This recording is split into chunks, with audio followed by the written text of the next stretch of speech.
Final Fantasy XVI features a gameplay system that has dramatic differences compared to some of the previous games in the franchise. As such, there are a load of new mechanics that need to be learnt about in order to fully take advantage of everything the game has to offer. As you play through Final Fantasy XVI, there will inevitably be specific segments of play or boss encounters that end up being a bit more challenging than expected. Now, there are plenty of mechanics in place to ensure players don't get too frustrated when these encounters happen, from the rings of accessibility through to generous checkpointing. But if you're wanting to improve your core competency with the game so that you can blitz through these passages with relative ease, then there are numerous elements that can help.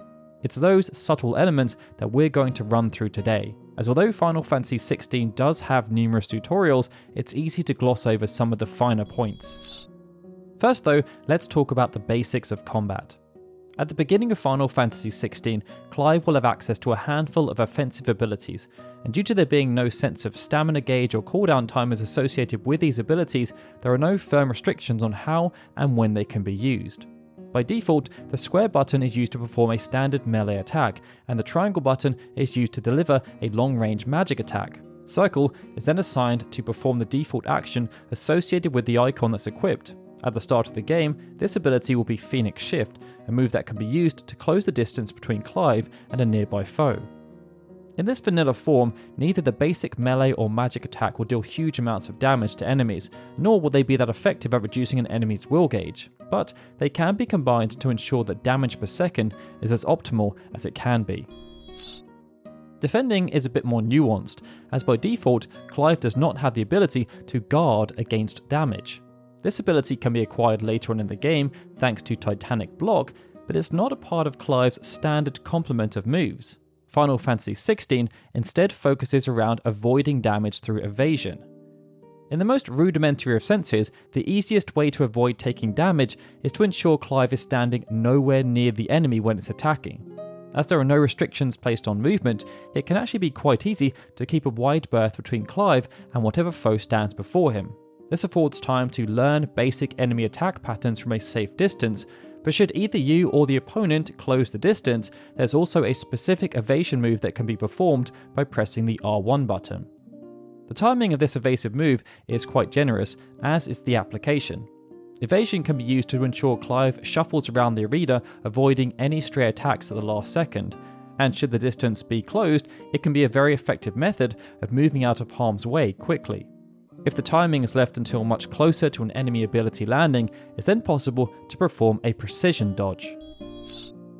When a precision dodge is performed, Clive will avoid taking any damage and time is slowed down for a brief period.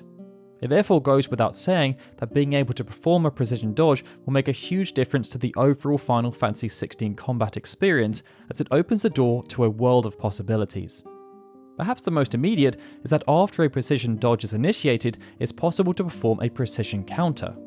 This can be done in the form of either a melee counter or a magic counter.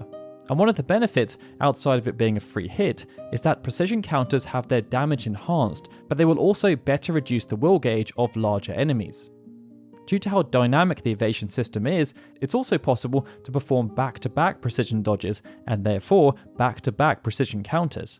But when trying to angle for this, you will need to be much more mindful of the correct timing point. Because of this, chained precision dodges and counters is more of an advanced strategy. For beginners, it's better to instead use precision dodge as a means to create some space between Clive and whatever enemies are being faced, as performing precision counters can inadvertently put Clive back into the line of fire. Another gameplay element that builds upon this basic functionality is magic bursts. It was mentioned during the introduction that it's possible to create combinations between basic melee and magic attacks. This helps to increase damage within a short space of time, but there's also an added bonus: enhanced magic bursts. If the player is able to complete a full magic and melee chain, which involves linking up 4 physical and 4 magic attacks, it will conclude with a much more powerful magic burst. This deals bonus damage and has more force behind it. It's also possible to create a magic burst by linking it with more specialized abilities such as lunge and downward thrust. Lunge is not available to Clive by default, but it can be learnt for a very small amount of ability points. Similar to Phoenix Shift, this allows Clive to close the distance to an enemy, But the difference is that lunge will always conclude with a melee strike, and it's only effective against enemies on the ground. Once the physical strike lands, lunge can then be followed up by a magic attack to create a magic burst. Outside of boosting the damage associated with magic attacks, magic bursts are also incredibly useful as they have the potential to knock smaller enemies over. Enemies that have been knocked over are classified as being downed. This has two added benefits. One, any downed enemy is taken out of the equation for a short period of time as they are stunned and are unable to attack. And two, downed enemies can be punished.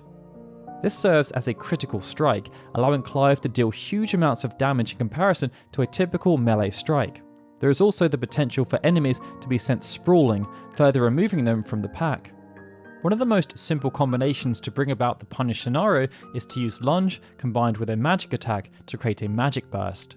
This can then be followed up by a Phoenix shift with a melee strike at the end, so that Clive can immediately shift to their location and punish them in their down state. Should this happen when an enemy is near death, Punish will instead be upgraded to Mortal Blow, which is perfect for arcade mode as it nets a nice score bonus. The only downside is that when delivering a punishing attack, enemies can still attack Clive.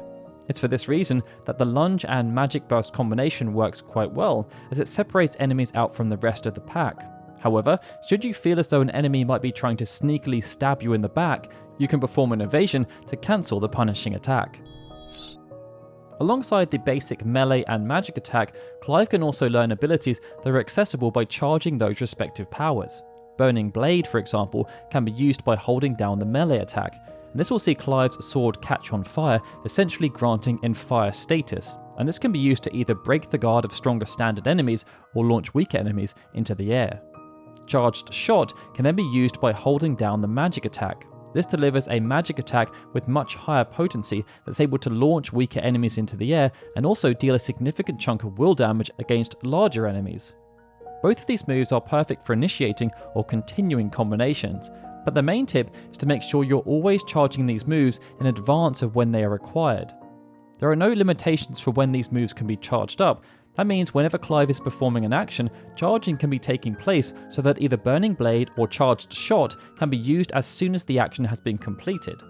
To build upon our last point, this strategy can dovetail with punishing enemies. Either of these moves can be charged while Clive is performing a punishing attack, and this means once the action is finished, Clive can immediately launch the enemy into the air again to continue the combination and maximize damage. You can also charge both moves at the same time should you wish, something that allows you to land a Burning Blade strike and then juggle the enemy in the air using Charged Shot. Ensuring either Burning Blade or Charged Shot are locked, loaded and ready to fire will also help you to maximize damage during Stagger Combinations. Whenever larger enemies or bosses have their will gauge depleted, they become staggered. When in this state, the affected enemies are unable to fight back and become more susceptible to taking damage, but the damage dealt is determined by the stagger multiplier. There are numerous ways to increase this multiplier, but using Burning Blade or Charged Shot allows Clive to deal a swift attack without having to waste too much time, as it can be primed and ready to go once another ability is taking place. For example, should you start the combination off using Wicked Wheel, this can be linked with a Downward Thrust and a Magic Burst and quickly followed up by a Charged Shot. These extra sneaky hits can not only deal strong chip damage, but they can also help to increase that multiplier, as once it's at 1.5 times conventional damage, some of those more heftier abilities, such as Wind Up, will pack a real punch, pun intended. That then brings us on to Torgal. Throughout much of Final Fantasy XVI, Clive will be accompanied in combat by Torgal. During these encounters, Torgal will serve as an autonomous party member, performing independent actions. But Clive can also issue commands to ensure Torgal performs actions that complement whatever course of action has been determined. 2 of the 3 possible commands are offensive in nature.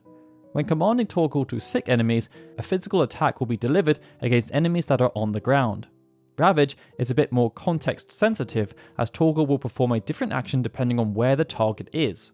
If the target is in the air, Torgal will jump up and deliver a physical attack. This not only deals a bit of extra damage, but is useful for extending air-based combinations. If the target is on the ground and they're smaller, Ravage will instead act as a launcher. These commands can be issued at random by the player, but if they're used towards the end of a combination or if the enemy is downed, Torgal can also perform a precision strike and a punishing strike. This deals more damage as well as further reducing the will gauge of larger enemies. The final command is then heal. When Clive takes damage, there's always a portion of the health bar that can be recovered, and when using Torgal's heal command, this kickstarts the gradual regeneration of his health. That then brings us onto the final gameplay tip: always keep potions stocked. Alongside controlling Torgal, the shortcut menu also provides access to 3 different potions. The majority of potions relate to healing, but there are also potions that increase strength and defense, amongst other things. It's important to note, however, that the onus is on the player to ensure these remain stocked at all times. Dungeon segments will have potions scattered throughout to ensure there's suitable recovery between instances, but there's nothing worse than rocking into a dungeon and realizing that you forgot to stock up on curatives before starting. Should that happen, then using Torgal should serve as a last resort. And if you've unlocked the limit break function, this can also restore health over time. You just have to make sure you continue to avoid incoming damage so as to not negate the effect.